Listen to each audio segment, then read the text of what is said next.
क्या पहचान? नीला झंडा हाथी निशान, बीएसपी की क्या पहचान? नीला झंडा हाथी निशान। बहन जी आप संघर्ष करो, हम आपके साथ हैं, बहन जी आप संघर्ष करो, हम आपके साथ हैं, बहन जी आप संघर्ष करो, हम आपके साथ हैं, बहन जी आप संघर्ष करो। हम आपके साथ हैं। बहुजन समाज पार्टी जिंदाबाद, जिंदाबाद जिंदाबाद, बहुजन समाज पार्टी जिंदाबाद। जिंदाबाद जिंदाबाद, बहन कुमारी मायावती जी जिंदाबाद, जिंदाबाद जिंदाबाद, बहन कुमारी मायावती जी जिंदाबाद, जिंदाबाद जिंदाबाद, बहन कुमारी मायावती जी जिंदाबाद। जिंदाबाद जिंदाबाद। बीएसपी की क्या पहचान? नीला झंडा हाथी निशान, बीएसपी की क्या पहचान? नीला झंडा हाथी निशान, बीएसपी की क्या पहचान? नीला झंडा हाथी निशान, बीएसपी की क्या पहचान? नीला झंडा हाथी निशान। बहुजन समाज पार्टी जिंदाबाद, जिंदाबाद जिंदाबाद, बहुजन समाज पार्टी जिंदाबाद, जिंदाबाद जिंदाबाद, बहुजन समाज पार्टी जिंदाबाद। जिंदाबाद जिंदाबाद, बहन कुमारी मायावती जी जिंदाबाद, जिंदाबाद जिंदाबाद, बहन कुमारी मायावती जी जिंदाबाद, जिंदाबाद जिंदाबाद, बहन कुमारी मायावती जी जिंदाबाद, जिंदाबाद जिंदाबाद, बहन कुमारी मायावती जी जिंदाबाद। जिंदाबाद जिंदाबाद, बहुजन समाज पार्टी जिंदाबाद। जिंदाबाद जिंदाबाद। बीएसपी की क्या पहचान? नीला झंडा हाथी निशान, बीएसपी की क्या पहचान? नीला झंडा हाथी निशान। बहन जी आप संघर्ष करो,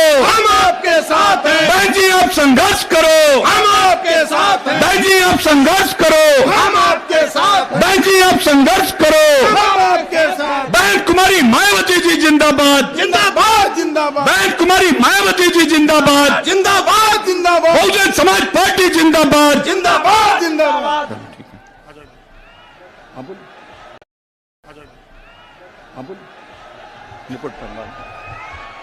सम्मानित साथियों, माननीय बहन जी आपके बीच में आ चुकी हैं। मैं आप लोगों से निवेदन करूंगा कि एक बार जोरदार तालियों से माननीय बहन जी का आप लोग स्वागत करें। इसके साथ ही साथ मैं यहां पर बहुजन समाज पार्टी के पीलीभीत के प्रत्याशी अनीस अहमद और फूल बाबू व उनकी टीम से निवेदन करूंगा और कि वो सप्रेम भेंट सोने के मुकुट से माननीय बहन जी का स्वागत करें।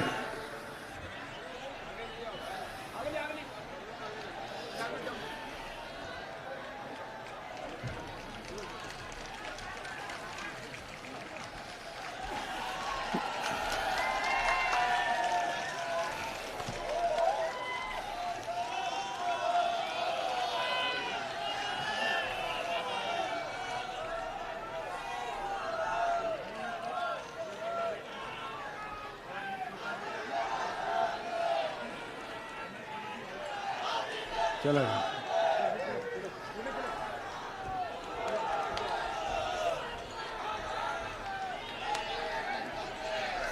सम्मानित साथियों,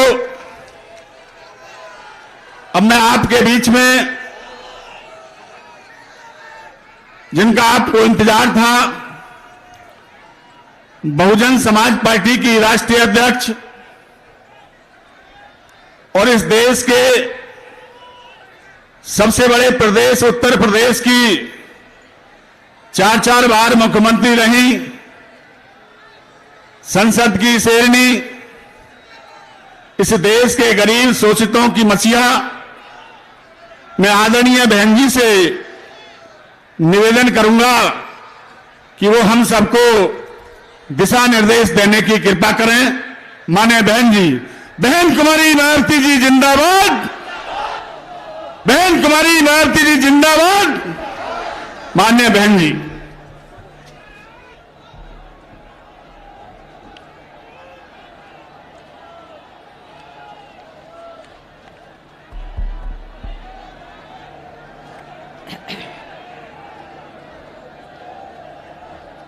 बीएसपी की इस चुनावी जनसभा में इकट्ठा हुए पार्टी के सभी छोटे बड़े पदाधिकारी एवं कार्यकर्तागण, आज आप लोग देश में व जहां आपके उत्तर प्रदेश स्टेट में भी लोकसभा के लिए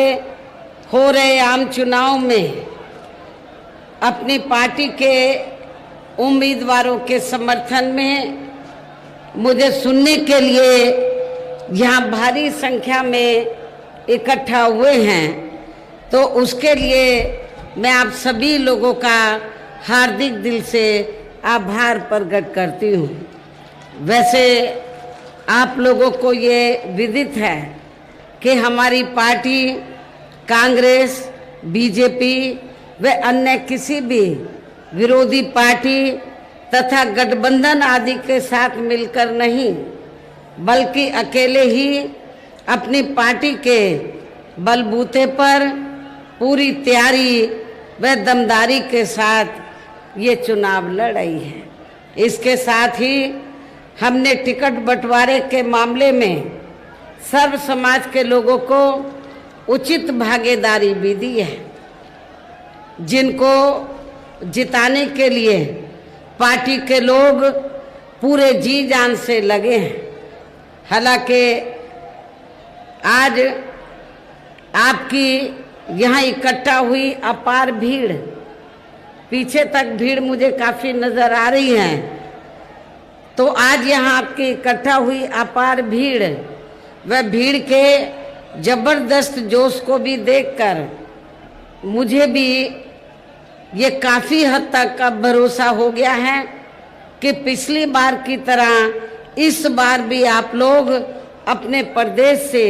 या लोकसभा चुनाव में अपनी पार्टी का बेहतर रिजल्ट जरूर लाएंगे। इसके लिए अब मैं आप लोगों का ध्यान कुछ ज़रूरी बातों की तरफ दिलाना चाहती हूँ, और इस संबंध में विशेषकर मैं कांग्रेस, बीजेपी व इनके अन्य सभी सहयोगी दलों के बारे में ये कहना चाहूँगी कि आज़ादी के बाद शुरू में केंद्र व देश के काफ़ी राज्यों में भी ज़्यादातर सत्ता यहाँ कांग्रेस पार्टी के ही हाथों में केंद्रित रही है, किंतु इनकी अधिकांश मामलों में रही गलत नीतियों एवं गलत कार्य प्रणाली आदि की वजह से ही फिर इस पार्टी को केंद्र व काफ़ी राज्यों की भी सत्ता से बाहर होना पड़ा है, तथा यही स्थिति इनकी सहयोगी पार्टियों की भी बनी रही है, जिसके कारण ही फिर पिछले कई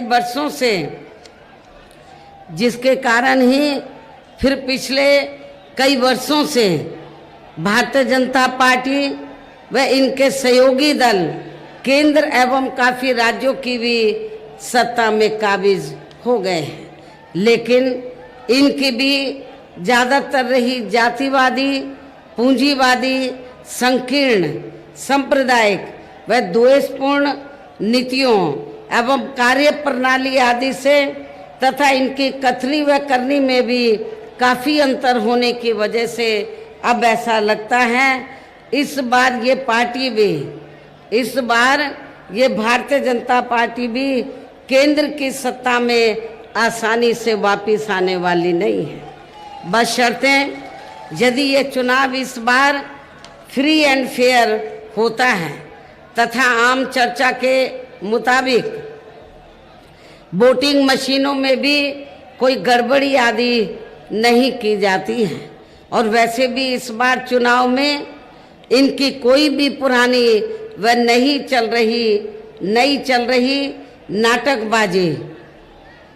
किस्म किस्म की नई ये नाटकबाजी करते रहते हैं, नई चल रही नाटकबाजी, जुमलेबाजी व गारंटी आदि काम में आने वाली नहीं है, क्योंकि अब देश की जनता काफ़ी हद तक इस बात को समझ चुकी है कि इनकी पार्टी ने अब तक देश के विशेषकर गरीबों, कमज़ोर तबकों, मध्यम वर्गों एवं अन्य मेहनतकश लोगों को जो इन्हें अच्छे दिन दिखाने के असंख्य प्रलोभन भरे वायदे किए हैं तथा अनेकों हवाई व कागजी गारंटी भी दी है, तो उनका ज़मीनी हकीकत में अभी तक भी इन्होंने लगभग 1/4 हिस्सा भी कार्य पूरा नहीं किया है। आप लोगों को मालूम है, जब पिछली बार लोकसभा का आम चुनाव हुआ था और उससे पहले भी लोकसभा के हुए आम चुनाव में भारतीय जनता पार्टी ने ये कहा था कि जब बीजेपी केंद्र की सत्ता में आ जाएगी तो फिर पूरे देश में जो गरीब लोग हैं, बेरोजगार लोग हैं, तो उनके खातों में 25-25 लाख रुपए भेजे जाएंगे। लेकिन मैंने पहले भी आपको कई बार कहा, आज फिर मैं आपको बता देना चाहती हूँ, तो बीजेपी की सरकार ने, आप जितने लोग इधर बैठे या खड़े हैं, आप बताओ कितने गरीब और मजदूरों के खाते में 1 लाख भी रुपया आया है? मैं समझती हूँ 1 लाख रुपया नहीं आया है। और अब कांग्रेस पार्टी भी ये कहती है कि उनकी पार्टी पावर में आ गई तो महिलाओं को 1 लाख रुपया दिया जाएगा हर साल। लेकिन जहाँ जहाँ कांग्रेस पार्टी पावर में है, या बीजेपी से पहले कांग्रेस पार्टी भी पावर में रही, सेंटर और राज्यों में, आपके यूपी में भी रही, तो बताओ कितनी महिलाओं को उन्होंने 1 भी रुपया दिया है? केवल चुनाव के समय वो बढ़िया बढ़िया हवाई वादे करते हैं, आपको गुमराह करते हैं वायदों की आड़ में। लेकिन आप लोगों को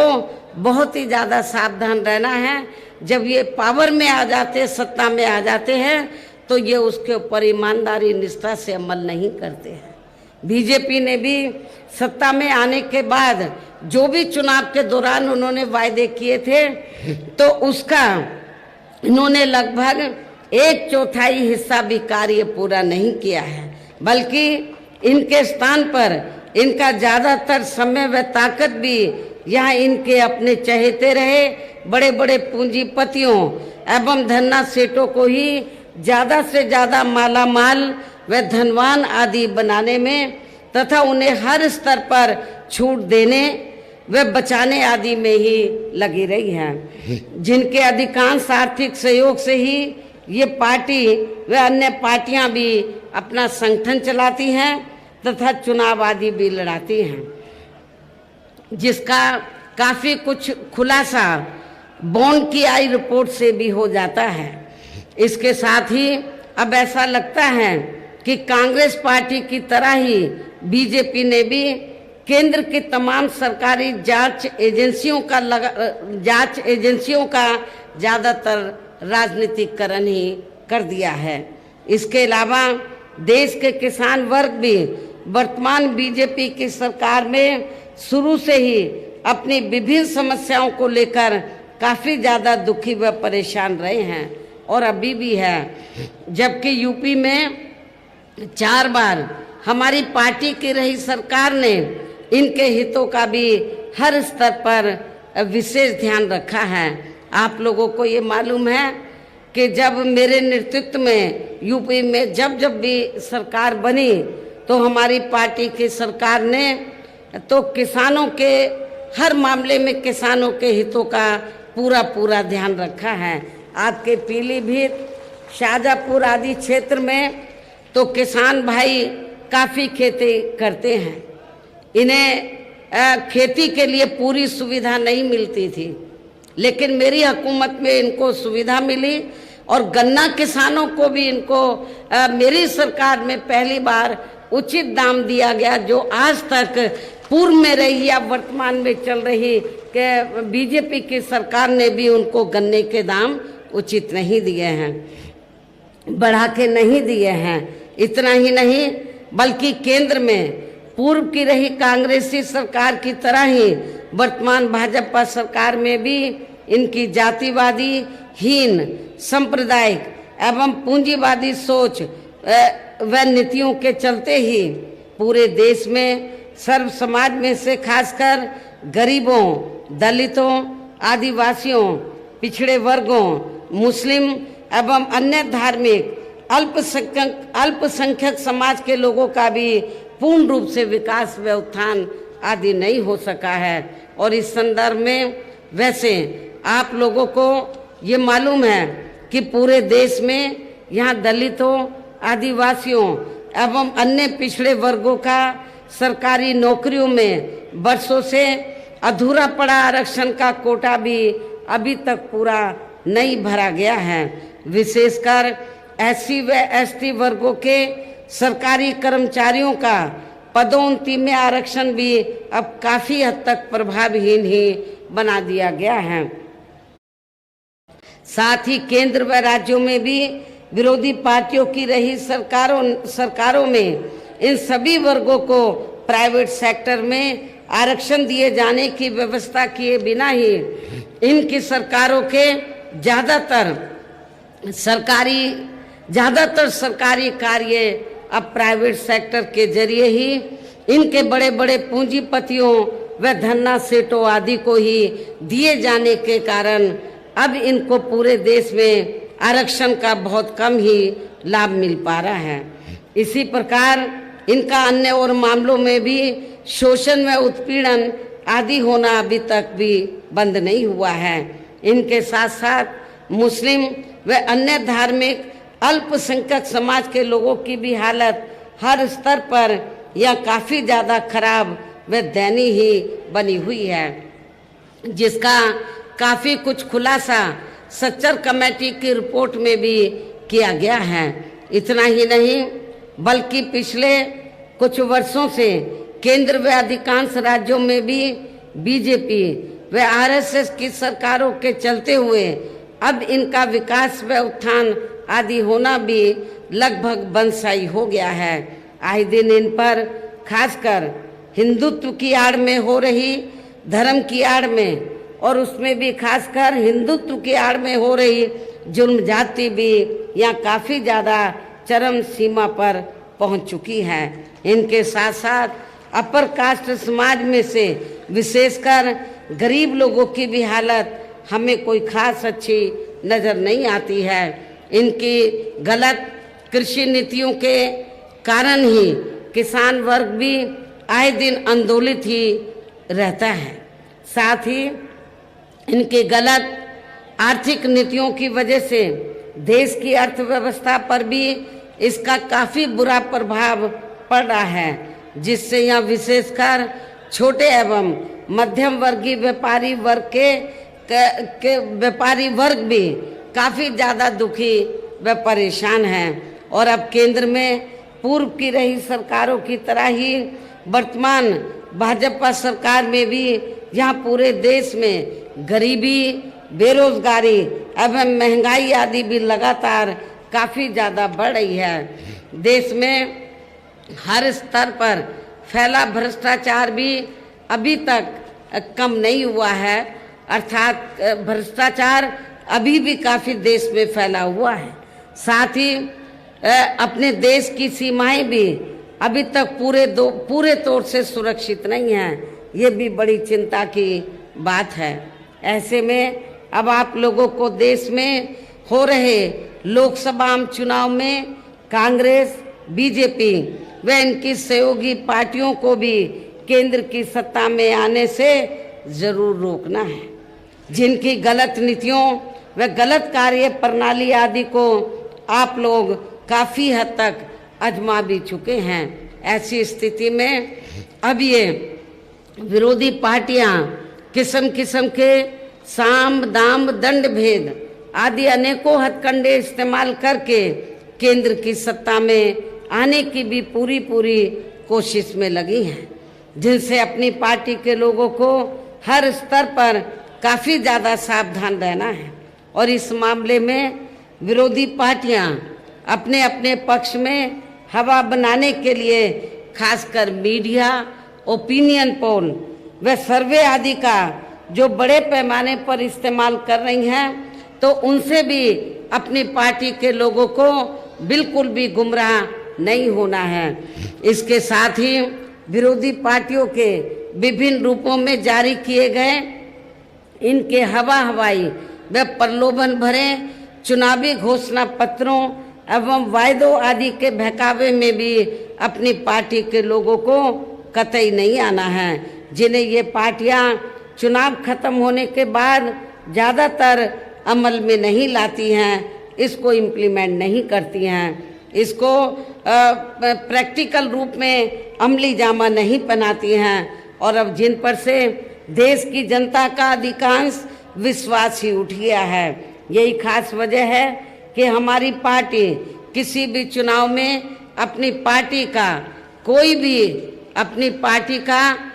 भी चुनावी घोषणा पत्र आदि जारी नहीं करती है। वैसे भी हमारी पार्टी किसी भी मामले में कहने में बहुत कम बल्कि कार्य करके दिखाने में ही ज़्यादा विश्वास रखती है। और इस बात का सबसे बड़ा सबूत ये है कि उत्तर प्रदेश में 4 बार हमारी पार्टी के नेतृत्व में रही सरकार ने चुनाव में अपनी पार्टी के बिना कोई जारी किए गए चुनावी घोषणा पत्र के ही प्रदेश व आम जनहित में काफ़ी कुछ ऐतिहासिक कार्य करके दिखाए हैं, जिनके अब देश में अधिकांश पार्टियों की सरकारें काफ़ी उसकी नकल भी कर रही हैं। जबकि इस मामले में हमारी पार्टी का ये कहना है कि यदि इन पार्टियों के स्थान पर केंद्र में हमें अपनी पार्टी की सरकार बनाने का मौका मिलता है तो तब फिर हमारी पार्टी की बनी सरकार केंद्र में यहाँ अब तक रही सभी विरोधी पार्टियों की सरकारों की तरह केवल हवाई व कागजी कार्य आदि नहीं करेगी, बल्कि उत्तर प्रदेश की तरह ही जमीनी हकीकत में ठोस कार्य करके दिखाएगी। और इस संदर्भ में खासकर मैं ये कहना चाहूँगी, केंद्र द्वारा देश में पिछले कुछ समय से अति गरीब परिवारों को अस्थायी तौर पर फ्री में जो थोड़ी सी खाद्य सामग्री दी जा रही है तो उससे इनका स्थायी तौर पर भला होने वाला नहीं है। और इतना ही नहीं, मुझे ये भी मालूम हुआ कि चुनाव के दौरान बीजेपी और आरएसएस के लोग गांव-गांव में जाते हैं, अपना थैला लटका लेते हैं और गांव-गांव में जाते हैं और जाकर ये कहते हैं कि देखो मोदी जी ने तो आपको खाद्य सामग्री दी है, दाल दी है, आपको चावल दिया है, उसके साथ में नमक भी दिया है। आपको मोदी जी का नमक जरूर हलाल करना है और आप लोग उनके बहकावे में आकर तो अपना वोट उनको दे देते हैं कि भाई नमक तो जरूर हलाल कर देना चाहिए। नमक खाया है मोदी का हमने, लेकिन आपको मैं ये बताना चाहती हूँ ये नमक मोदी का नहीं है, बल्कि आप लोगों के टैक्स के पैसे का ये नमक है। इसमें मोदी की कोई मेहरबानी नहीं है। पूरे देश में जो जनता टैक्स देती है उस टैक्स के पैसे से आप लोगों को ये नमक या दाल, चावल या आटा आदि दिया जाता है। ये कोई इनकी मेहरबानी नहीं है, ये आप लोगों का अपना टैक्स का पैसा है, इसलिए आप लोगों को कतई भी गुमराह नहीं होना है। वैसे भी इनकी ये जो थोड़ा खाद्य सामग्री दे दी, दाल चावल दे दिया, तो इससे आपकी जो समस्या है तो उसका ये स्थायी हल होने वाला नहीं है। और वैसे भी इनकी ये जटिल समस्या देश में हर हाथ को काम देने से ही केवल दूर हो सकती है, जिसकी तरफ हमारी पार्टी की बनी सरकार विशेष ध्यान देगी। साथ ही देश में पिछले काफ़ी वर्षों से आए दिन बढ़ रही गरीबी, बेरोजगारी व महंगाई आदि से भी जनता बहुत ज़्यादा दुखी व परेशान है, जिसे भी आर्थिक नीतियों में तब्दीली करके जरूर दूर किया जाएगा। धर्म की भी आड़ में, हिंदुत्व की भी आड़ में पिछले कुछ वर्षों से खासकर मुस्लिम समाज के लोगों का द्वेष की भावना से जो इनका काफ़ी ज़्यादा शोषण व उत्पीड़न आदि किया जा रहा है, तो इसे भी जरूर रोका जाएगा। और ये सब हमने अपनी यूपी की रही सरकार में काफ़ी कुछ करके भी दिखाया है। इसके अलावा हमने यूपी में सर्व समाज में से गरीब एवं बेरोजगार लोगों को बेरोजगारी भत्ता आदि न देकर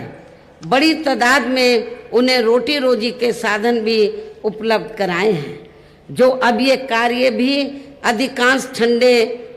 बस्ते में ही पड़े हैं, जिनको फिर सरकार बनने पर प्राथमिकता दी जाएगी। कहने का तात्पर्य ये है कि देश में इस समय हो रहे लोकसभा आम चुनाव में विरोधी पार्टियों के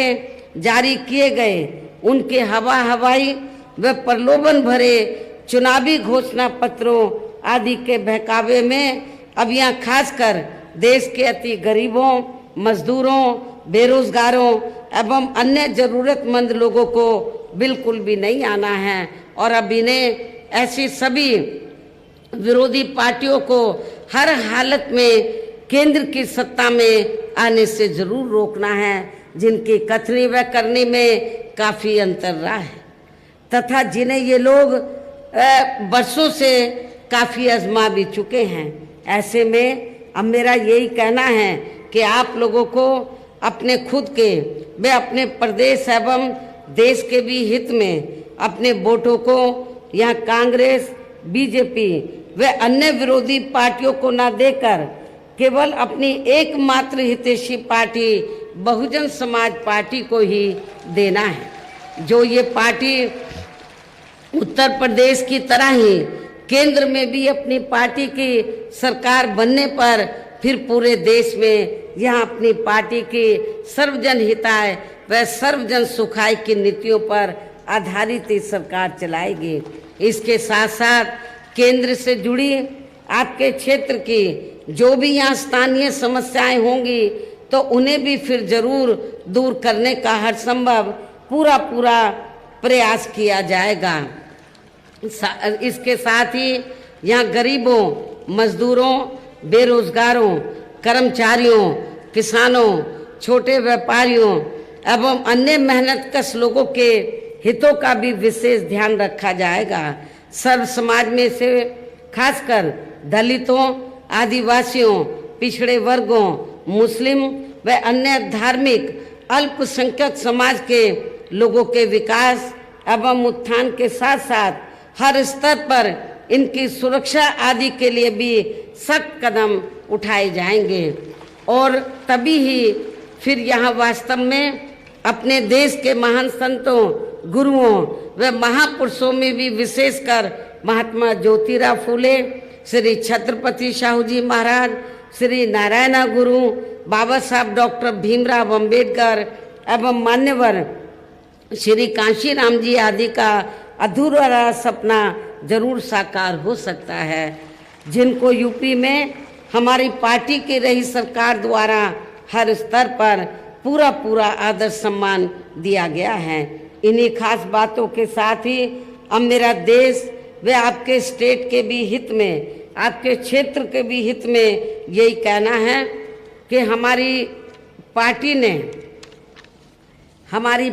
ने आपके पीलीभीत लोकसभा की सीट से श्री अनीस अहमद खां उर्फ फूल बाबू को, तो मैं ज़्यादातर इनको फूल बाबू ही बोलती रहती हूँ। पीलीभीत लोकसभा की सीट से श्री अनीस अहमद खां उर्फ फूल बाबू को, शाहजहाँपुर जो सुरक्षित लोकसभा की सीट है यहाँ से डॉक्टर दोदराम वर्मा को, और इसके साथ ही यहाँ पर आपके शाहजहाँपुर में एक ददरोल जो विधानसभा की सीट है वहाँ पे बाई इलेक्शन हो रहा है, उस सीट पर हमने सर्वेश चंद्र मिश्रा को उर्फ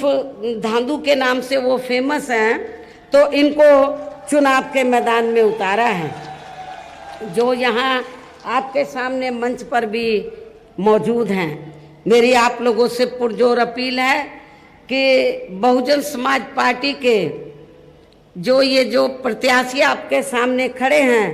तो आप लोगों को इनको जरूर कामयाब बनाना है, जिसके लिए यह पार्टी के सभी स्तर के छोटे बड़े पदाधिकारी व कार्यकर्ता आदि पूरे जी जान से लगे हैं। और अब आप लोगों को वोट पड़ने वाले दिन यहाँ बीएसपी के अपने इन सभी लोकसभा उम्मीदवारों को अपनी पार्टी के हाथी चुनाव चिन्ह के सामने वाले बटन को दबाकर इनको रिकॉर्ड तोड़ वोटों के अंतर से ज़रूर कामयाब बनाना है। और वोट वाले दिन आप सभी लोग सुबह उठते ही अपने घर में कोई भी काम बाद में करना है, सबसे पहले अपने अपने पोलिंग बूथों पर अपना वोट डालने के लिए ज़रूर जाना है। और इस मामले में हमारी महिलाएं भी पीछे नहीं रहेंगी, जो मुझे सुनने के लिए यहाँ बड़ी तादाद में आई हैं। तो मेरी आप लोगों से पुनः यही अपील है कि बहुजन समाज पार्टी ने तो आपके इन उम्मीदवारों को जो चुनाव के मैदान में उतारा है, तो इनको आप लोगों को अपनी पार्टी के हाथी चुनाव चिन्ह के सामने वाले बटन को दबाकर इनको जरूर कामयाब बनाना है। इस पुरजोर अपील के साथ ही अब मैं अपनी बात यहीं समाप्त करती हूँ। जय भीम, जय भारत। सर्वजन के सम्मान में बसपा आई मैदान